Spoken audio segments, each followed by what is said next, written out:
que nem a Deus temia e nem respeitava o homem. Havia também naquela mesma cidade uma certa viúva que ia ter com ele, dizendo: Faz-me justiça contra o meu adversário. Podeis tomar os seus assentos em nome do Senhor Deus Todo-Poderoso. Louvado seja o nome do Senhor Jesus. Glória, glória a Deus. É a noite de nós fazermos uma reflexão, deixarmos essa palavra entrar nos nossos corações, porque nós estamos no culto de ensino da palavra do Senhor. Tá bom, querido? De vez em quando o pregador tem o dom de pregar, o dom também de ensinar, de vez em quando ele pensa que ele está pregando. Se porventura acontecer comigo, só dá glória a Deus, amém? Aleluia. Então, queridos, para nós iniciarmos esse estudo sobre essa parábola do juiz iníquo, eu quero trazer nesse momento uma introdução, depois vamos para o tema e vamos desenvolver a mensagem. Sobre a introdução, vamos ao conceito de parábola. Parábola é uma palavra que vem da etimologia grega, composta por duas palavras, a palavra para e a palavra bole. Para significa colocar ao lado e bole significa lançar.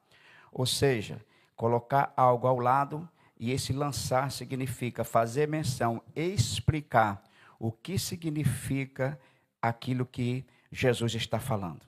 Então, Jesus de Nazaré, no seu ministério terreno, Jesus de Nazaré, ele tinha 3 ofícios. Ele ensinava o evangelho do reino, ele pregava o evangelho do reino, e ele curava as pessoas do seu corpo físico, e também ele curava da alma, e também ele curava do espírito. E o mesmo Jesus que trabalhou na vida dessa mulher, que cura, que ensina, ele está nessa noite e pode fazer isso com você, pode fazer isso com alguém que veio contigo, com alguém que nesse momento me ouve através do YouTube, através dessa mensagem que você está ouvindo na sua casa. Deus pode fazer isso na sua vida também. Amém, querido? Então, Jesus de Nazaré, eu vou destacar aqui a palavra de ensino, porque nós estamos no culto de ensino, e a parábola aqui que Jesus falou é a parábola falando sobre ensino. Então, o que Jesus fazia?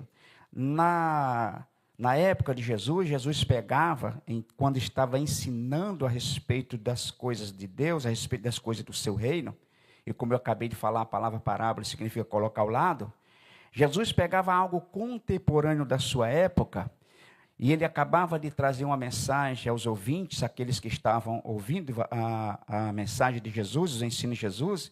Então ele pegava algo contemporâneo da sua época, colocava ao lado, para que a pessoa que estivesse ouvindo, estivesse escutando, estivesse sendo ensinado, ministrado pelo Senhor, tivesse a clareza daquilo que Jesus queria falar para eles. Essa parábola, ou essas parábolas de Jesus, nada mais é do que uma metodologia de ensino de Cristo. Essa da metodologia tinha por dever, e nessa noite também conosco, ensinar. Por quê? Porque o nosso Senhor e Salvador Jesus Cristo falava por parábola. Porque Jesus queria que todas as pessoas que estivessem ouvindo entendessem, né, o que Jesus queria falar com ele. Principalmente se tratando das coisas celestiais. Porque se Jesus fala das coisas do céu, para nós, também naquela época, poucas pessoas entenderam. Então, para que as pessoas entendessem e compreendessem as mensagens espirituais, ele fazia isso. Tá bom, querido? Então, essa metodologia é uma metodologia abençoada. Por quê? Porque essa metodologia de Jesus Cristo aqui, ela não traz confusão a quem está ouvindo. A metodologia de Jesus ensinando aqui por parábola, ela não traz confusão a quem está sentado ouvindo a palavra do Senhor. Por quê? Porque se eu e você só transmitimos conhecimento, determinada pessoa está na igreja, alguém pode dizer assim: eu estou ouvindo, mas eu não estou compreendendo. Então, a mensagem por parábola não é a mensagem que traz confusão, é uma mensagem que transforma a vida. Então, quando Jesus de Nazaré, ele usa a palavra parábola para ensinar as coisas do reino, ele não quer trazer confusão à mente dos ouvintes, ele quer transformar a vida através das parábolas, impactando os seus ouvintes. E aqui eu quero, queridos, trazer essa palavra para todos nós, que temos o dom do ensino, a pregação, e para todos nós que, de vez em quando, o Espírito Santo de Deus nos coloca uma missão de levar a palavra a alguém. Então, também nós devemos imitar ao Senhor Jesus. Sabe por quê? Porque tem muita gente que gosta de imitar as coisas ruins dessa terra, as coisas ruins desse mundo. Mas coisa boa é quando a gente imita Jesus. Coisa boa é quando a gente imita Deus. Coisa boa é quando a gente imita o Espírito Santo do Senhor. Então, vamos imitar Deus. Vamos fazer como o Senhor Jesus fazia, ensinando por parábolas, para que os ouvintes não fiquem perturbados, mas tenham a clareza da mensagem. Vou dar um exemplo aqui. Jesus de Nazaré, em um dos seus ministérios, Jesus de Nazaré, ele é um homem de oração. Jesus sempre Jesus orou. A Bíblia Sagrada vai dizer que o nosso Senhor e Salvador Jesus de Nazaré, ele vai ao monte fazer o que nesse monte, pastor? Em Mateus capítulo 14, Jesus vai orar. Por que Jesus vai orar? Porque a oração faz parte do ministério do cristão, faz parte do nosso ministério, da nossa chamada. Então, Jesus é sempre aquele que nos ensina a orar. Eu vou dar um exemplo aqui para nós nessa noite. Dentro de Mateus capítulo de número 5, versículo de número 8, fazendo aqui exatamente o que Jesus fez, só que pegando algo contemporâneo da nossa época, não da época de Jesus, para nós aqui entendermos e compreendermos aqui como se faz. Esses passos são passos maravilhosos. Jesus é o nosso mestre por excelência, o nosso professor, o Espírito Santo, que ele está nos conduzindo a um lugar de bênção. Então, Mateus 5,8, eu vou pegar esse versículo, porque em Mateus 5,8 diz assim: bem-aventurados limpos de coração, porque eles verão a Deus. Então, eu vou fazer aqui, trazer para os dias de hoje, se eu estivesse ensinando sobre Mateus capítulo 5, versículo de número 8 aqui, falando sobre os limpos de coração, bem-aventurados limpos de coração, porque eles verão a Deus. Então, imaginemos que Jesus estivesse falando isso para alguém, como eu estou falando isso para a igreja e para você que me ouve na sua casa. Eu vou fazer exatamente, eu vou copiar Jesus, vou copiar coisa boa. Eu vou imitar Cristo nesse ensino. Vou dar um exemplo aqui. Então, vou pegar o contemporâneo para mostrar para a igreja, para mostrar para todos como que significa isso, limpar o coração. Porque talvez alguém esteja ouvindo e não esteja entendendo o que é isso, limpar o coração. Então, você pega algo contemporâneo do nosso tempo, que vou colocar ao lado desse versículo, e falar por parábola. Então, vou usar aqui um exemplo de uma lixeira. Eu vou pegar uma lixeira, vou colocar ao lado de Mateus, capítulo de número 5, versículo de número 8, para falar sobre limpeza de coração. Tá bom, querido? O que significa isso? Qual é o aprendizado? O que eu quero alcançar com isso? Clareza, como Jesus fez no seu ensino. Para que serve uma lixeira? Se nós perguntássemos a qualquer um de nós que estamos em casa, principalmente as esposas, as filhas que têm por costume varrer a casa, e disse assim: o que significa uma lixeira? Vocês dizem, uma lixeira é aquilo que está dentro da minha casa, que eu varro a minha casa e coloco o meu lixo dentro dessa lixeira. Então a Bíblia Sagrada vai dizer que o nosso coração tem que estar limpo para que a gente possa ouvir o Senhor, para que a gente seja bem-aventurado. Então vou fazer uma parábola, vou falar por parábola. Então o nosso coração, ele não é lixeira. Quando eu falo para alguém que o nosso coração não é lixeira, eu estou falando por parábola. Então alguém que está ouvindo já ficou claro a mensagem. Já ficou nítido a mensagem para essa pessoa. Porque o nosso coração, ele não é lixeira, como aquela lixeira da nossa casa, literalmente. Porque o nosso coração é templo e morada do Espírito Santo de Deus. Então esse versículo está dizendo assim: bem-aventurados os limpos de coração, porque se verão a Deus. Então aprendemos que o nosso coração não é lixeira para alguém depositar lixo dentro desse coração. E o que significa isso, pastor? Ele não é lixeira, ele não é lugar de colocar lixo. O que significa isso, falando espiritualmente, fazendo uma aplicação, falando por parábola? Significa dizer que o nosso coração não pode ser um coração aonde tenha mágoa, rancor, né? Aonde tenha maldade, perversidade. Tudo isso aí são lixo que mancha e suja o nosso coração. Então, quando eu falo por parábolas, dentro desse versículo, todos que nos ouvem, e você que está me ouvindo aí sentado no sofá da sua casa, quem sabe no carro dirigindo, você está entendendo? Jesus está nos ensinando que o nosso coração não é lixeira. Então, o que a mãe, o que a família faz, o que a dona de casa faz ao colocar o lixo na lixeira, ela pega essa lixeira, ela coloca lá fora para que o lixeiro leve para bem longe da casa dela. Sabe que Jesus nos ensina? Que nessa noite, se entrou alguém aqui com o coração sujo, Jesus está dizendo: é momento e é hora de limpar o nosso coração, porque já já Jesus está vindo aí e nós precisamos ser bem-aventurados. Então essa noite é a noite de nós limparmos o nosso coração e falar para o Espírito Santo: Senhor, eu quero sair daqui nessa noite com o meu coração limpo. O ódio tem que sair dos nossos corações, a perversidade, tudo aquilo que faz mal, tudo aquilo que atrapalha a nossa vida espiritual. Então, essa palavra, falando por parábola, eu dei um exemplo, é um exemplo que nós devemos fazer. Por quê? Porque quando nós trabalhamos dessa maneira, a gente vai impactar muitas vidas, em vez de trazer confusão a muitas pessoas.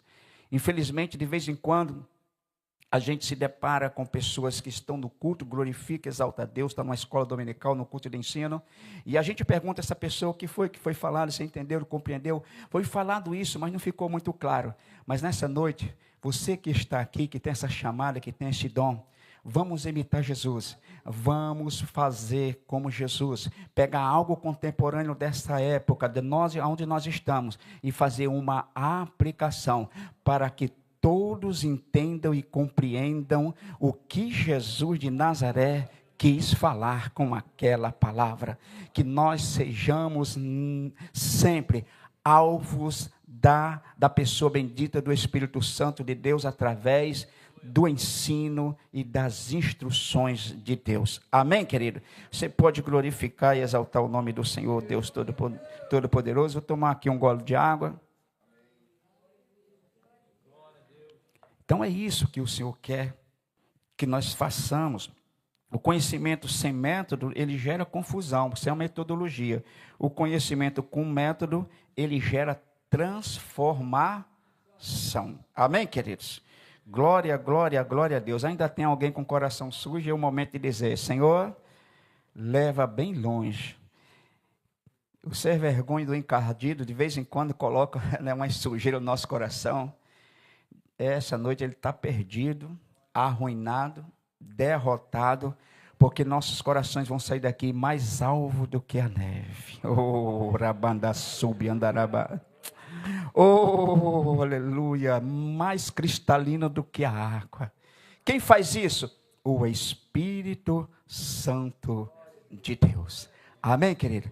Um recadinho para você que está me ouvindo. Use essa metodologia do Senhor. Deixa Deus impactar vidas através de você e através de todos nós que estamos nessa noite aqui. Agora sim, querido, nós fizemos essa introdução, agora nós vamos colocar um tema e vamos desenvolver esse estudo, tá bom?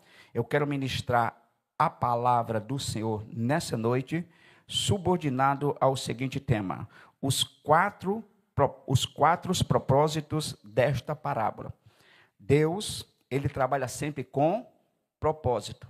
Então, essa parábola aqui, que nós estamos estudando, a parábola do juiz Inico, eu vou destacar aqui 4 propósitos desta parábola.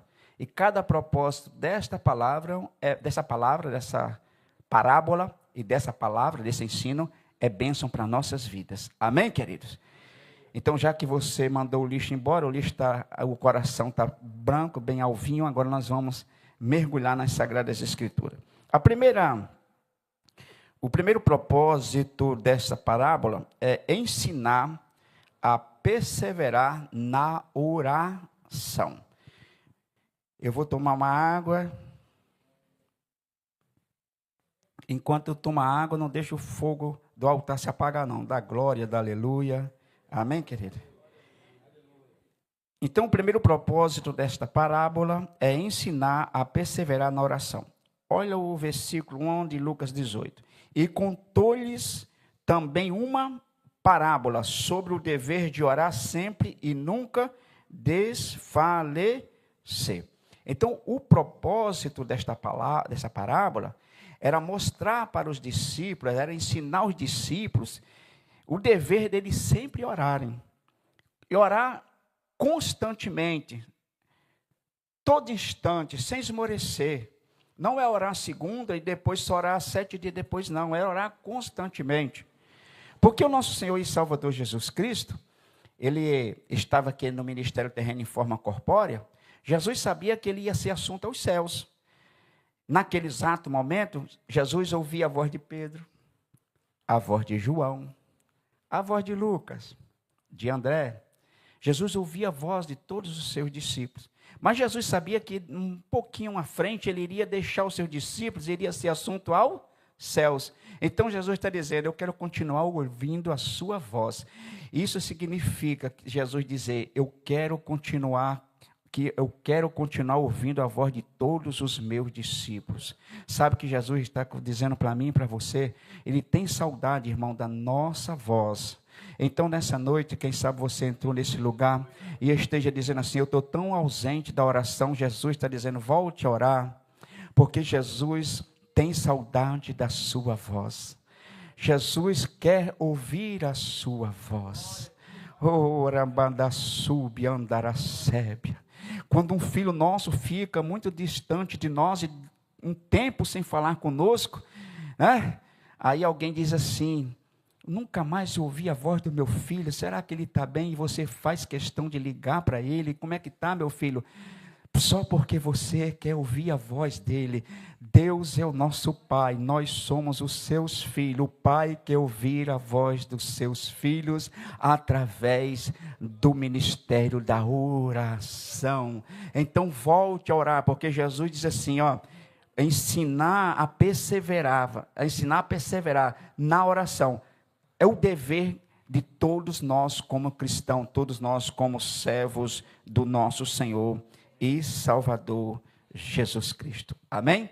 Um dia desse aí eu tomei um aperto do meu filho mais novo, meu filho caçulinha. Meu filho caçulinha, né? Aí ele estava falando comigo, estava um pouco atarefado, e aí eu respondi a mensagem dele com um esmuja, né? Aquele coraçãozinho. Aí ele de lá assim, papai, eu estou passando o zap para o senhor, porque eu não quero que o senhor me dê coraçãozinho não, nem mãozinha, eu quero ouvir a sua voz. Imagina o Deus de Israel, nosso Pai querido. Oh, aleluia. Se os filhos biológicos sentem saudade e gostam de ouvir a voz dos pais, imagine Papai do céu. Deus, ele sonha com uma igreja que ora, que fala, que mergulha na oração, que coloca a sua cara no pó, se humilha, porque os humilhados serão exaltados. Então cultive sempre uma vida de oração, porque uma vida de oração é uma vida de intimidade com seu Pai. Louvado seja para todos sempre o nome do Senhor e Salvador Jesus Cristo. Meus amados, queridos irmãos, o nosso Senhor e Salvador Jesus Cristo, ele tinha 3 ministérios, né? Continuar nesse mistério aqui. Jesus, ele era profeta, ele era rei e ele era sacerdote. Profeta, rei e sacerdote. Muito bem. Como sacerdote, qual o ministério sacerdotal? O ministério principal de um sacerdote qual é? É interceder. O sacerdote, ele sempre intercedia pelo povo. Antes dele fazer qualquer sacrifício, primeiro a oração. são. Então, o nosso Senhor e Salvador Jesus Cristo também ele era profeta e também ele era rei. Não, nem precisava dizer isso, mas eu vou dizer. Porque tem gente que pensa que ele é rei na casa do Senhor, mas não tem lugar para dois reis na casa do Senhor. Só tem lugar para um só. Só Deus é rei sobre todas as coisas, e rei dos reis e Senhor dos senhores. Ninguém é rei na casa do Senhor, só ele é rei. Ele a honra, ele a glória, ele o louvor. Você pode glorificar o Rei dos Reis, o Senhor dos Senhores. Está sentindo a presença dele nesse lugar? Está sentindo a presença do Senhor? Louvado seja o nome do Senhor. Aleluia. Porque tem uns que pensam que ele é rei, né? Mas não é não. Ninguém é rei a não ser Jesus. Então eu vou destacar aqui profeta e sacerdote. Então profeta, qual a missão de profeta? Qual é o ministério de profeta? O profeta era aquele, querido, que estava sempre a falar o que os céus queriam que o povo ouvisse. Então, vou dar um exemplo aqui. O profeta, ele colocava o povo na frente dele, Deus bradava dos céus e dizia, fala para fulano de tal, fala para a multidão. Então, então o profeta fazia assim diz Deus, e entregava o mistério do céu para as pessoas. De frente, cara a cara com o povo. E o sacerdócio? O profeta e o sacerdote colocava o povo à sua retaguarda, colocava seu joelhinho no chão e intercedia por aquele que estavam à sua retaguarda. Essa diferença de profeta e sacerdote eu trouxe porque eu quero entregar um mistério de Deus para todos nós nessa noite. Porque Papai do Céu precisa tratar com todos nós que somos igreja do Senhor. Sabe o que está acontecendo hoje? A igreja do nosso Senhor e Salvador Jesus Cristo ele é formada por famílias. Então Deus traz o cachaceiro lá de fora, traz o homem perdido, traz o homem que para a sociedade não tinha jeito, não tinha solução para a vida dele, a não ser a morte. Aí Jesus é rei sobre todas as coisas, traz a sua casa, levanta a mão e ele vira um pregador das boas novas. Ele vira alguém chamado por Deus com uma unção do céu sobre a sua vida. Então ele se alegra muito com a sua chamada e ele começa a pregar a palavra de Deus. Ele começa a ser profeta, boca de Deus na terra, ministrando aos quatro cantos da terra e na igreja onde ele congrega. Só que tem um problema. Esse mesmo profeta a qual Deus chamou, precisa também lembrar que ele não pode ser só profeta, ele também tem que ser sacerdote. Porque o ministério de profeta e o ministério de sacerdote, ambos precisam orar. Sabe o que está acontecendo hoje? Tem muito profeta dentro da casa de Deus e no seio da nossa família, dentro da nossa casa. É por isso, querido, que tem muitos lares naufragando. Por quê? Porque existe profeta dentro da sua casa, e louvado seja o nome do Senhor, mas também tem que haver também sacerdote, ou seja, ele prega, mas ele também precisa orar. Ele ensina, mas ele também precisa orar. Muitas pessoas dizem, lá dentro de casa tem um sacerdote. E muitas pessoas dizem assim, lá dentro de casa só tem um profeta, mas alguém pode dizer, lá dentro de casa tem profeta e sacerdote, porque a casa que tem profeta e sacerdote, o inferno pode até se levantar, mas se vai se levantar para perder, porque quem ora e quem tem palavra, Deus branda nesse lá e dá vitória. Orambando queima na sébia. Oh, aleluia, nós precisamos fazer um equilíbrio, nós precisamos orar e nós precisamos também entregar o mistério de Deus, entregar a palavra do Senhor. Então nessa noite, você que está aqui nessa igreja, e que o Espírito Santo do Senhor está falando com você, e esteja dizendo assim, eu conheço o meu lar, o meu marido foi chamado para profeta, ele prega como ninguém prega, mas eu não vejo ele orando. Então convida o seu esposo, o seu abençoado, e diga, olha, o Espírito Santo me falou nesta noite, na reunião, na igreja, no culto de ensino, você prega muito, mas você tem orado pouco. Coloca o seu joelho no chão e vamos orar, porque a casa que tem oração, ela é alvo, querido, das bênçãos e das mãos e do poder de Deus. Então convida a tua igreja e convida também, querido, o teu esposo, a tua esposa para oração, porque tem mais profeta hoje do que sacerdote. É por isso, querido, que muitos estão frios espiritualmente, porque falta o exercício da oração.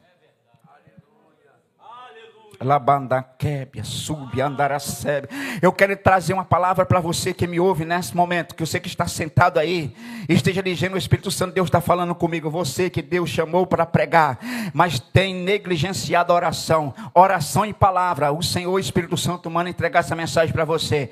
Ore mais do que você prega, porque quando você ora mais, meu irmão, minha irmã, que você que me ouve, os céus vai descer no lugar que você estiver. Oh, aleluia! Glorificado e exaltado seja para todos sempre o nome do Senhor. Porque tem tanta varoa batendo nas costas do marido, fazendo uma propaganda, né? E até bom isso, é gostoso, né? Trabalha na autoestima. Meu marido é uma benção, tem que ver ele pregando. Alguém, uma esposa pode bater nas costas, presbítero Érico, e dizer assim: a minha esposa é uma benção, a missionária, pensa numa pregação. Mas pergunta, você já viu ele orando? Não, entra em casa não, só bota a Bíblia e vai para a casa do Senhor e vai só pregar. Então vamos fazer o seguinte, vamos equilibrar oração e palavra. Oração e palavra, oração e palavra, oração e palavra, oração e palavra. Louvado seja o nome do Senhor Deus Todo-Poderoso. Grande és o Senhor, Deus de toda a terra. Eu vou dar um exemplo aqui que eu já dei na escola bíblica dominical, mas meu coração está ardendo, não está querendo que eu passe à frente, não está querendo que eu conduza com essa palavra. E está ardendo meu coração para repetir essa frase: oração e palavra. Oração e palavra. Saia daqui dizendo: Senhor, como eu tenho negligenciado a oração, mas nessa noite, Senhor, eu quero acertar isso contigo. Eu preciso orar muito. Porque às vezes a pessoa ora, mas ora só na igreja. Eu não estou falando da oração só na igreja. Eu estou falando da oração no secreto, na nossa casa, irmão. Porque orar na igreja todo mundo ora. Mas eu quero saber no secreto. Tá bom, querido? Guarde essa palavra em nome do Senhor. E eu coloquei aqui 2 exemplos que eu já falei na escola bíblica dominical e vou novamente falar aqui. Existe a oração ofensiva e oração defensiva. A oração ofensiva, esses 2 modelos, a oração ofensiva é aquela oração onde você está atacando as trevas, aonde você está sendo ali guerreado, né, está numa guerra espiritual. E a oração ofensiva é aquela oração que você usa a palavra de Deus como como a espada, e também a oração, porque você precisa ir para a guerra, mas você precisa ser cheio de poder. Então a oração ofensiva é a oração que você está em guerra, você está em luta. Então essa oração ofensiva é uma oração que a gente faz muito. Por quê? Porque a gente negligencia a oração defensiva. Qual é a oração defensiva? É aquela oração onde não está acontecendo nada no seu lar, está tudo bem com você, está 1000 maravilhas, está tudo tranquilo. Aí você negligencia a oração defensiva. Por quê? Porque o costume de nós, principalmente o ser humano, tem por esse costume, quando está tudo bem, ele relaxa. É aí onde há um problema sério.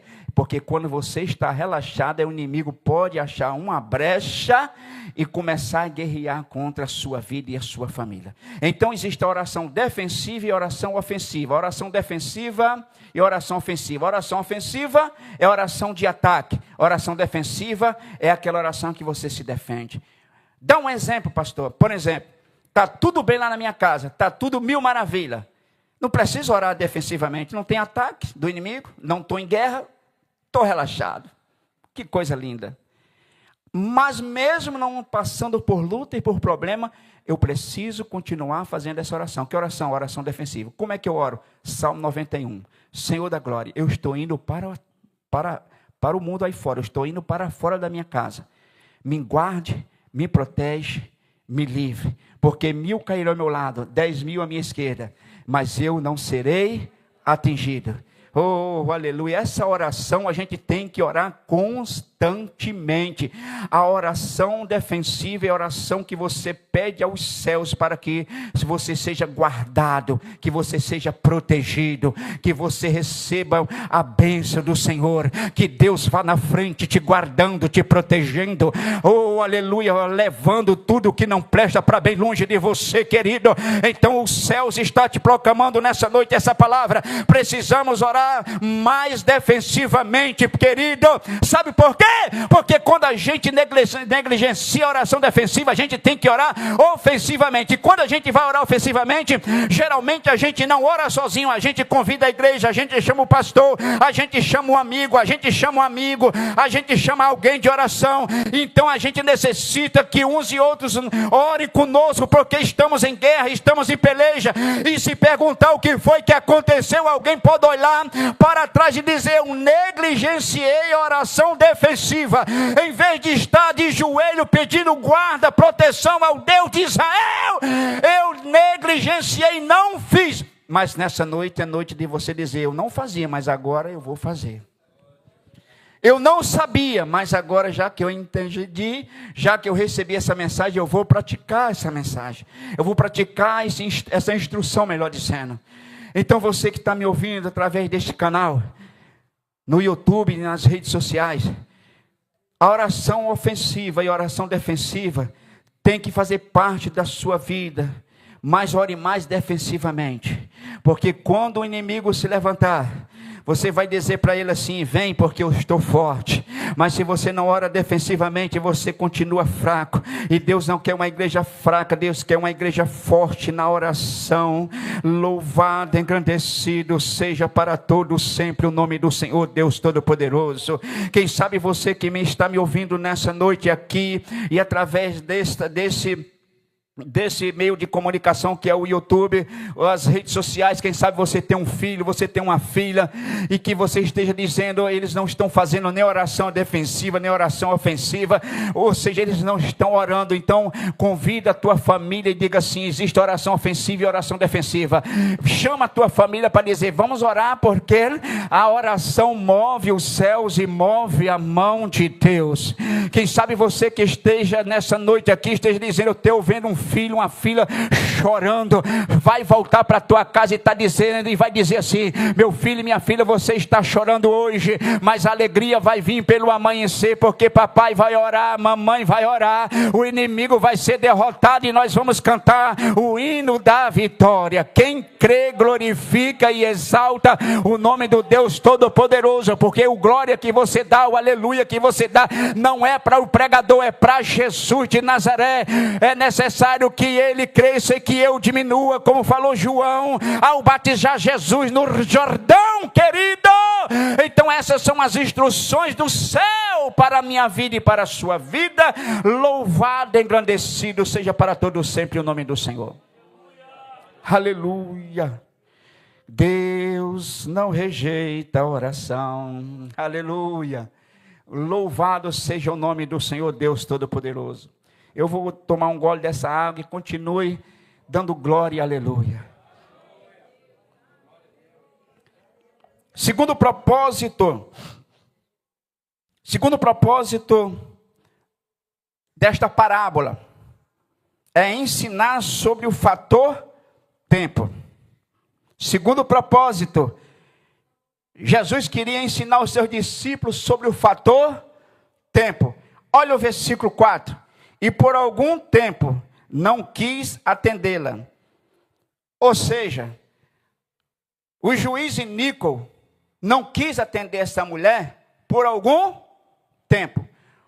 O que significa por algum tempo? Significa um período de silêncio.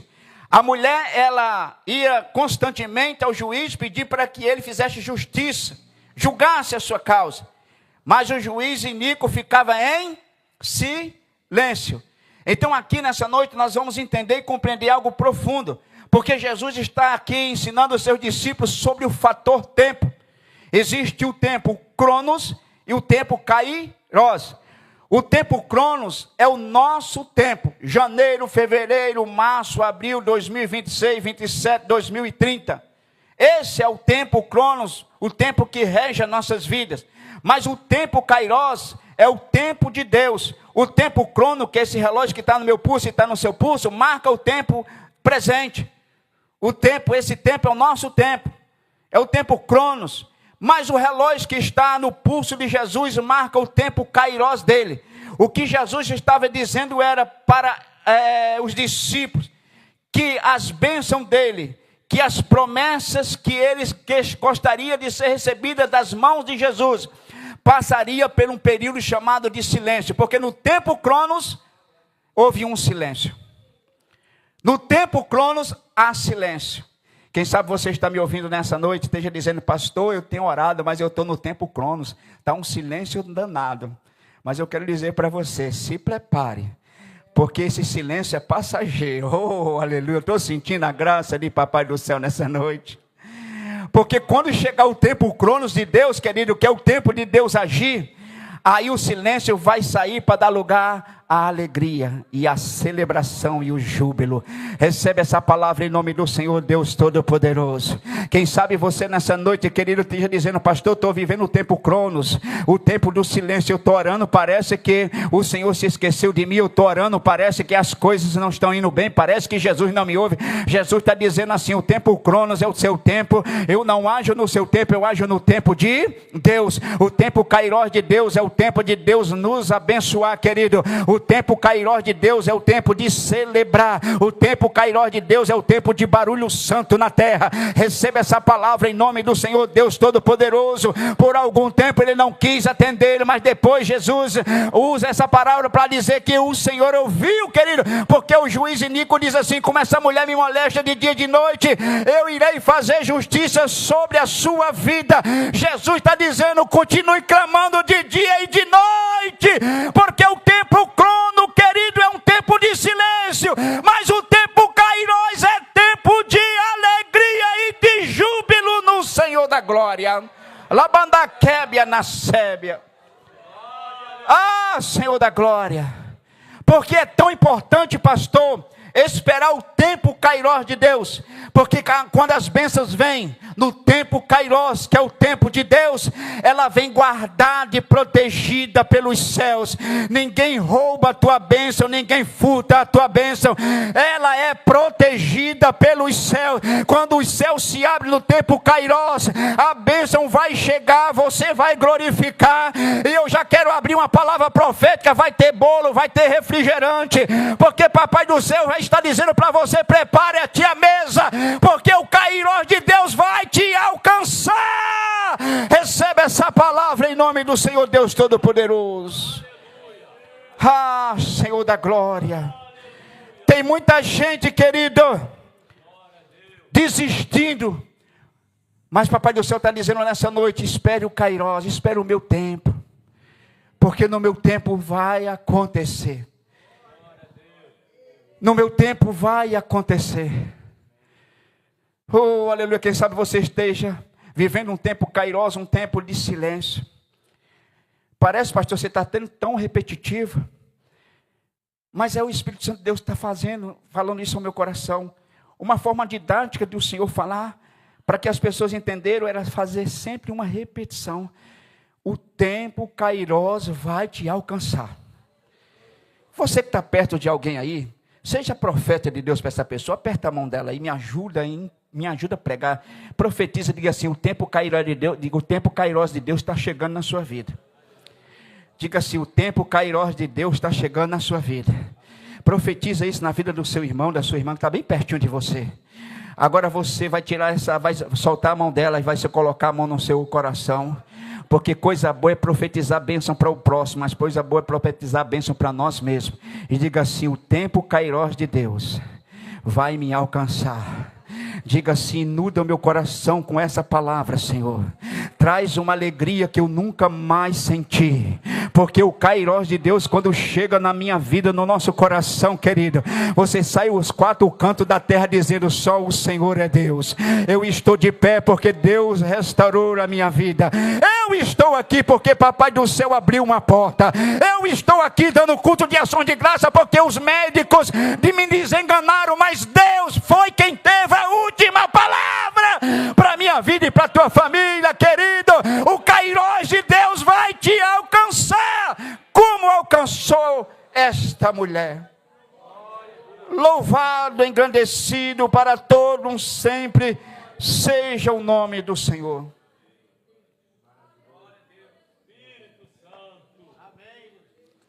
Você que está me ouvindo sentadinho na sua casa, através dessa mídia, não desista, meu irmão, não desista da sua família, não desista da sua casa, não desista dos teus sonhos, não desista dos seus projetos, porque esse silêncio é o tempo é o tempo Cronos, é o teu tempo.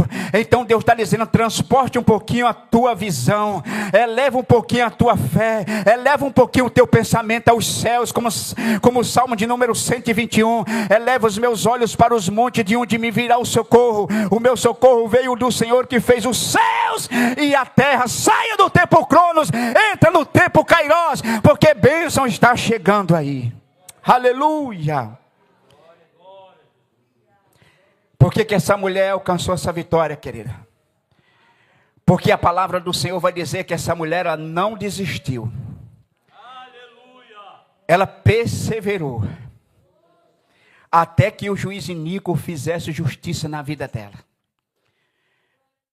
O segredo, entre tantas coisas que o Senhor está falando conosco, através dessa parábola do juiz iníquo, é que nós não podemos desistir. Não desista, você que me ouve. Não desista, você que está aqui. Não desista, não olhe para trás, não pense em parar. Veja o exemplo que essa mulher nos dá dentro dessa parábola. Através do ensino de Jesus, ela não desistiu.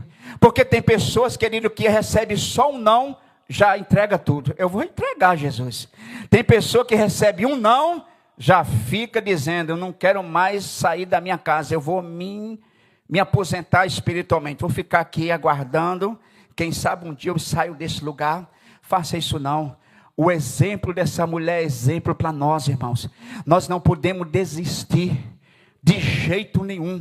Vire para a pessoa que está ao teu lado com carinho, aperta a mão dela e diga assim, não desista. Não, é profética, irmão, me ajuda a pregar. Movimente aí, diga assim, não desista. Já profetizou, disse não desista, já falou com ela? Agora coloca a mão no teu coração e diga assim, eu também não vou desistir não. Você não está fazendo isso na presença só dos seus irmãos em Cristo aqui. Você está fazendo isso na presença do Deus Pai, do Deus Filho e do Deus Espírito Santo. Porque as tuas palavras têm poder. Se tua palavra tem poder, diga assim, eu não posso desistir. E diga assim, eu não vou desistir. Levante a tua voz ao céu e diga, obrigado, Senhor. Porque eu vou continuar esperando o agir do Kairós de Deus sobre a minha vida e sobre a minha família. Quantos pode glorificar e exaltar o nome do Senhor? Aleluia. Oh, aleluia. Eu estou sentindo a graça do Senhor nessa noite, querido. Aleluia, estou sentindo. O Senhor tem uma chamada muito grande na tua vida. O Senhor tem uma chamada muito grande na vida da sua família, na vida do teu filho, querido. Quem sabe você que está me ouvindo aqui, está sentado aqui dizendo assim, eu conheço a minha casa, meu filho quer ir para o mundo, minha filha quer ir para o mundo, não quer mais cantar no conjunto jovem, não quer mais vir para a igreja, quer desistir de pregar. Cadê a unção que Deus te deu nessa noite, querido? Levanta os céus e glória, um clamor a Deus pela sua vida, pela sua família, e não desista, porque aquele que não desista é alguém que está de pé dizendo, eu creio, eu acredito nas promessas do Deus de Israel. Aquele que não desiste, querido, está pronto a receber uma grande vitória dos céus. Levante a tua voz ao céu e diga, eu não vou desistir. Ah, Jesus de Nazaré. Eita. Terceiro, querido.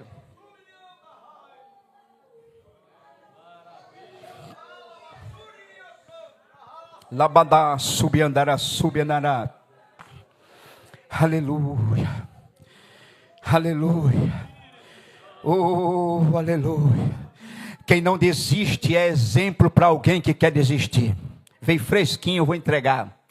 Quem não desiste é exemplo de vida a ser seguido. Jesus está dizendo, eu sofri muito, eu estou de pé. Essa mulher, ela perseverou, recebeu a tua vitória.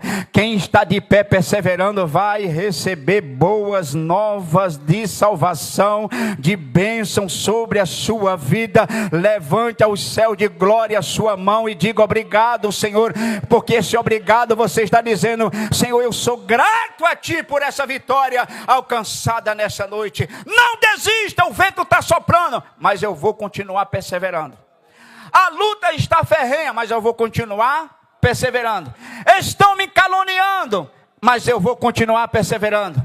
Estão querendo ver a minha queda, não verão a tua queda se tu perseverar. Oh, aleluia. Quem tem ouvido, ouça o que o Espírito Santo diz à igreja. Louvado e engrandecido seja para todos sempre o nome do Senhor. Terceiro propósito dessa parábola era ensinar a confiar na justiça de Deus. Olha, terceiro propósito, ensinar os seus discípulos a confiar na justiça dos homens?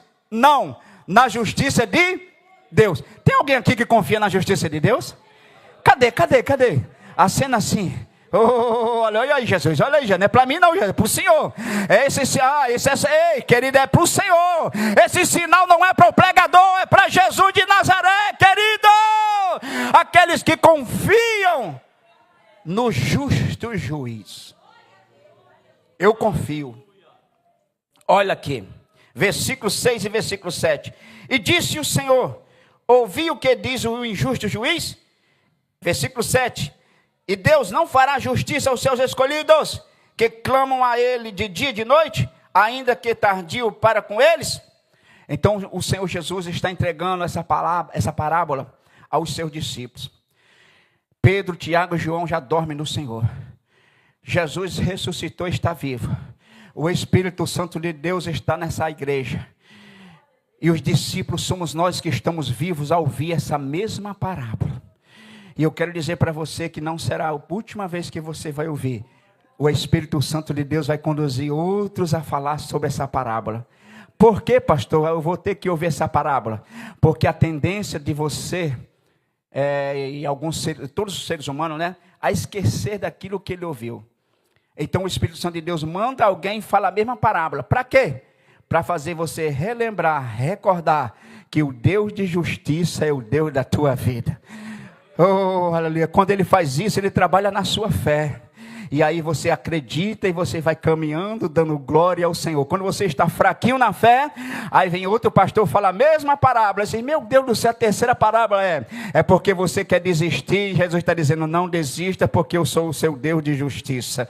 Essa é a parábola do Senhor Jesus nessa noite para mim e para você. É por isso que o inimigo, querido, muitas das vezes quer nos encausular dentro da nossa casa. Por quê? Porque se a gente vier para a igreja, Romanos 10:17 diz que a fé vem pelo ouvir, e o ouvir pela palavra de Deus. Quando você ouve a palavra de Deus, você entrou derrotado, sai mais do que vencedor em Cristo Jesus. Entrou querendo desistir, sai dizendo de forma nenhuma, eu agora é que vou levantar como um guerreiro nessa terra, vou pegar a Bíblia e vou ser alguém para ministrar a outras pessoas.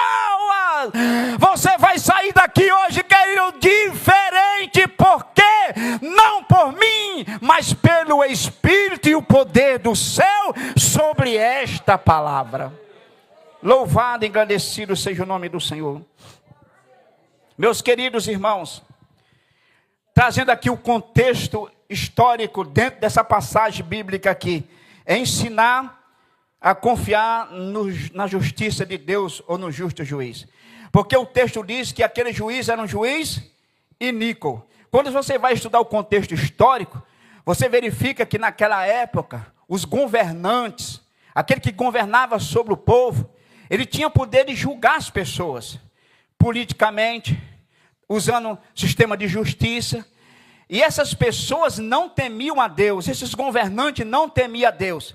Ou seja, eles não julgavam conforme a lei de Deus, eles não julgavam conforme os padrões do céu. Por isso, querido, que esse juiz era juiz iníquo, não temia nem a Deus e nem também aos homens. Então Jesus está ensinando aos seus discípulos a confiar no juiz, no justo juiz, que é Deus de Israel.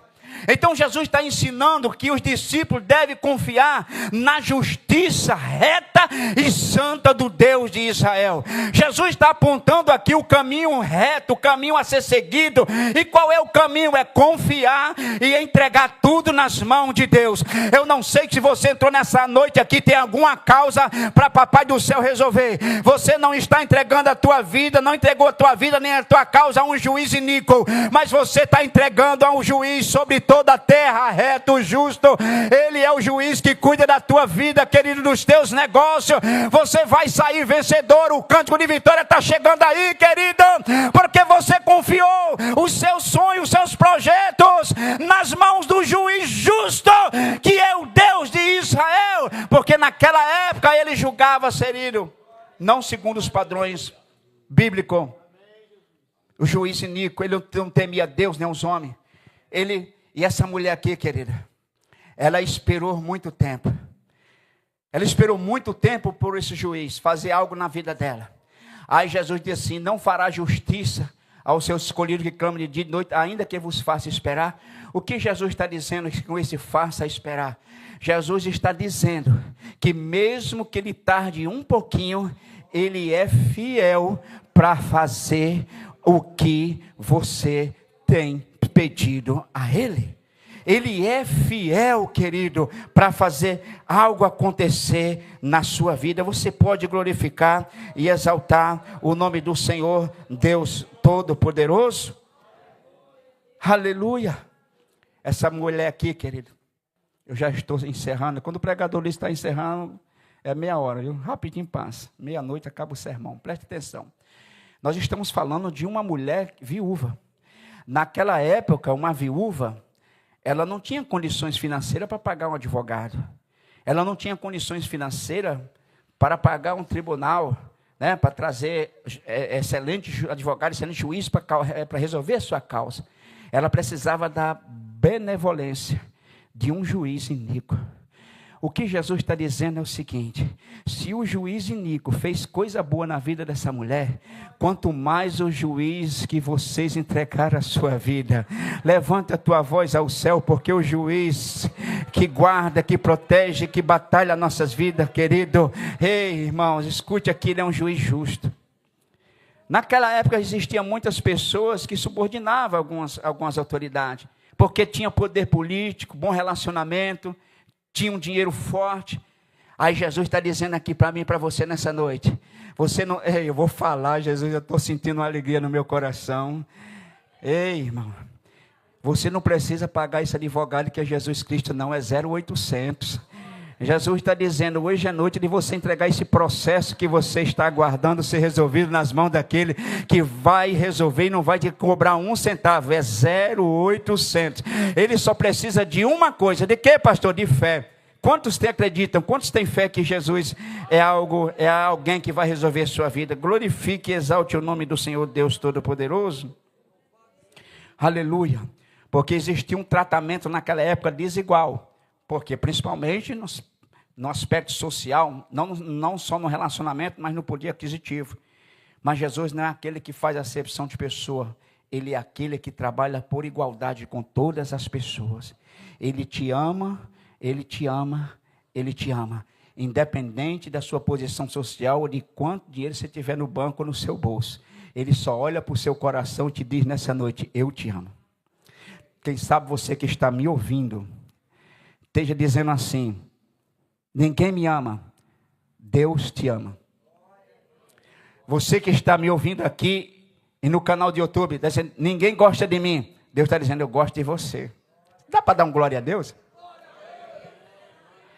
Ninguém quer nada comigo. Jesus está dizendo: eu quero tudo com você, quero abençoar a tua vida, te levar para o céu, abrir uma porta nessa noite para você. Receba essa palavra em nome do Senhor, te dar um abraço da vitória, glorificar e exaltar o nome do Senhor nessa terra, porque Ele é digno de honra, de glória e de louvor. Ele é o Deus que nos ama, Ele é o Deus que quer nos relacionar conosco. Ele não quer saber quanta gente tem no bolso, Ele só quer, querido, uma coisa: fé. E se você tem fé, receba essa palavra em nome do Senhor Deus Todo-Poderoso. Quarta, vou tomar uma águazinha e vou para encerrar. Quarto propósito dessa parábola é revelar a sua volta. Olha, isso é coisa linda. É o quarto propósito, revelar a sua volta. Versículo 8, parte B. Quando, porém, vier o Filho do Homem, porventura achará fé na terra. Então, Jesus está dizendo o seguinte. Ele está falando sobre a sua volta. Ele está dizendo, quando o Filho do Homem vier, ele está falando com ele. Dele mesmo, melhor dizendo, achará fé na terra? Porque, explico rapidinho para a gente ir tomar o café na nossa casa e dormir e cantar o hino da vitória. Porque quando Jesus estiver próximo a voltar, né, próximo à sua vinda, Érico, presbítero Érico, vai existir duas gerações aqui nessa terra. A primeira geração é a geração dos transformados. Tem alguém transformado aqui? E a segunda geração é a geração do transtornado. Tem alguém aqui transtornado? Não, né? Então a geração do transformado e a geração do transtornado. Porque Jesus está dizendo, quando eu estiver próximo a vir aqui nessa terra, porventura encontrarei fé. Quando a gente vai fazer o estudo bíblico sobre a volta de Jesus, nós vamos nos deparar com as profecias e as palavras de Deus, através do Espírito Santo e das Sagradas Escrituras, que uma das coisas que antecede a volta do Senhor é a apostasia da fé. Muitos se apostarão da fé. Então Jesus está aqui, falando lá no futuro, está dizendo, quando eu voltar, porventura eu encontrarei fé na terra. Por quê, querido? Porque vai existir duas gerações, a transformada e a transtornada. Mas eu quero acreditar que nessa noite, você vai sair daqui e dizer, Senhor, eu sou a geração dos transformados. Aquele que vai vir a luta, a peleja, a prova, mas eu vou acreditar e vou ficar de pé. Cadê a geração de transformado nessa noite?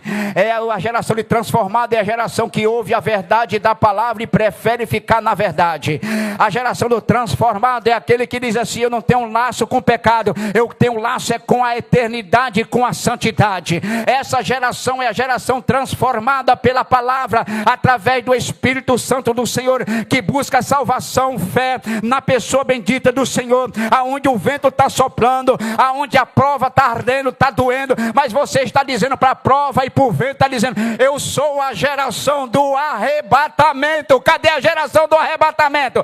Cadê a geração do arrebatamento? A geração do arrebatamento é a geração dos transformados pelo poder da palavra de Deus. Eu faço parte dessa geração. Quem faz parte, vem comigo no glória. Louvado seja o nome do Senhor Deus Todo-Poderoso. Deixa eu dar um recadinho para você que está me ouvindo, querido. Você não é da geração, querido, que vai ficar no meio do caminho. Você é da geração do transformado. Pastor, como é que eu faço para ser a geração do transformado? Escola bíblica dominical, culto de ensino, oração, jejum, vida no altar, vida espiritual, acreditando que já já o soar da última trombeta vai tocar e nós subiremos para encontrar com nosso Senhor e Salvador Jesus Cristo. A geração dos transtornados, essa geração está perdida e ela vai crescer mais, porque não sabe para onde vai. Quando as coisas apertam, quando a tribulação vem. Mas a geração do transformado está dizendo assim, quando a tribulação vier, o vento soprar, eu já sei onde buscar reforço. Eu tenho um endereço certo. E qual é o endereço? Diga assim, a casa de Deus. Oh, aleluia, a geração do transformado diz assim, sabe de uma? Eu estou querendo estar cheio da graça e da presença do Senhor.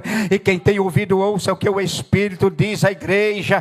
Essa é a geração que vai subir ao céu de glória, vai receber das mãos do Senhor aquela coroa que está preparado. E a mensagem, vinde bendito do meu Pai, receba essa palavra em nome do Senhor Deus Todo-Poderoso.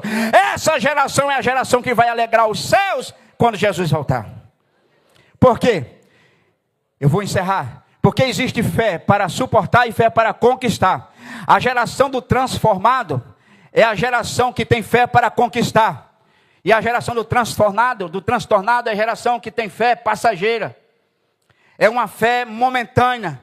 Basta qualquer ventinho, pronto, acabou. Deixa de ser crente, não quer mais nada. Mas eu quero dizer uma coisa para você. Essa fé para suportar é uma fé que nós precisamos guardar em nosso coração.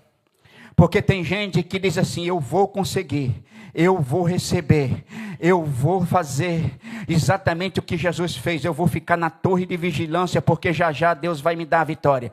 Aí vem domingo, vem terça, vem quinta, vem segunda, vem terça, 26, 27. Aí no ano 28 dá uma sopradazinha no vento. Aí ele muda de geração, vai lá para o transtornado, porque não teve fé para suportar. Então nessa noite diga: Senhor, eu preciso ter a fé para suportar, também a fé para conquistar. Porque se eu andar nessa terra só com fé para conquistar e não carregar a fé para suportar, já já você pode desistir. Mas quem carrega essas duas fés é mais do que vitorioso em Cristo Jesus. É para você. Deus está mandando falar com você, casal, que você está enfrentando um vento forte na sua vida, e que um dia desse você falou para sua esposa: eu tenho fé para conquistar uma vitória no meu lar. Mas quando o vento soprou, a fé para conquistar foi embora. Deus manda te dizer: receba novamente essa fé, venha para a igreja, levante a tua voz ao céu e diga: Senhor, eu preciso da fé para suportar, também da fé para conquistar, que eu abandonei. Porque quando você trouxer essas duas fés para a tua alma, para a tua vida, vitória de Deus te alcançará. É profético também para a minha vida. Glorifique e exalte o nome do Senhor. Quando a gente vai evangelizar o mundo aí fora, e a gente de vez em quando pega um panfletozinho, a Bíblia Sagrada abre, e a gente toma um susto. Diz assim: meu irmão, a paz do Senhor, a paz do Senhor. Eu queria deixar um versículo bíblico. Você pode ouvir esse versículo bíblico? Sim. Você sabe com quem você está falando? Digo: não. Você está falando com um ex-presbítero. Eu sou afastado da casa do Senhor, está lá fora. Conte a sua história. Conte o seu testemunho. Aí ele vai falar, sabe de quê? Que ele era da geração transformada. Aí ele virou a geração transtornada, foi lá para fora. Por quê? Porque alguém falou alguma coisa para ele ou fez algo para ele. Aí ele não carrega a fé para suportar, foi para o mundo. Mas hoje é noite de salvação. Hoje é noite de restauração. Hoje é noite de recomeço. Hoje é noite de mudança. Hoje é noite de cantarmos que só o Senhor é Deus. Eu concluo essa mensagem, querido, e aqui está a conclusão. A conclusão é esta. O que Jesus queria com essa parábola, além dos 4 propósitos, é mostrar que Deus tem propósito para toda a raça humana. Eu vou repetir. Conclusão, propósito final, conclusão. É mostrar aos seus discípulos que Jesus é a solução. Ou seja, ele tem propósito para todos debaixo do céu. Sem exceção. Para todos. Sabe, querido, nós precisamos entender e compreender que nós caminhamos nessa terra debaixo de promessas e propósito. Vou pegar um contexto remoto, é aquilo que está longe do texto. Vou sair aqui do Novo Testamento, vou lá no Antigo Testamento. Contexto remoto, para você entender. Quando o Senhor tirou Israel do cativeiro, ele fez uma promessa que eles entrariam na terra prometida. O que foi que Deus fez? Conduziu-os à terra prometida. O que significa dizer? Que eles estavam andando, mas estavam debaixo de promessa. Oh, aleluia. Eita glória. Eu convido a igreja, com a permissão do meu pastor, por gentileza, ficar de pé em nome do Senhor, porque você vai fazer aqui um ato profético. Nem precisa sair do seu lugar. Aí mesmo, você vai marchar aí. Aleluia. Tira a mão do bolso, Eric. Vamos marchar, querido. Tira a mão, descruza os braços. Você agora é soldado do Senhor. Você é soldado de Cristo. Olha, você vai imitar o povo de Israel no sentido de marchar. Ó, faça assim, 1, 2, 3. Começa a marchar comigo, bora. 1, 2, 3. 1, 2, 3 e diga assim: eu estou caminhando debaixo de promessa. Diga assim: eu estou caminhando debaixo de promessa. Isso, marcha, marcha no poder de Jeová. Marcha mesmo, querido. Aquece essas pernas aí que você ficou muito tempo paradinho. Faça esse movimento, é profético, é um ato profético. E diga assim: eu estou marchando rumo à terra prometida, debaixo de promessa e de propósito. Oh, olho ali, eu digo assim, já já eu vou entrar na terra prometida. Vai marchando, 1, 2, 3, vai, 1, 2, 3, ao meu comando, 1, 2, 3, marche, marche, marche, marche. Diga a Israel que marche, disse o Senhor a Moisés, porque clamas a mim, diga ao meu povo que marche. Levanta a tua voz, pare de marchar e diga, já cheguei na terra prometida. E qual é a terra prometida?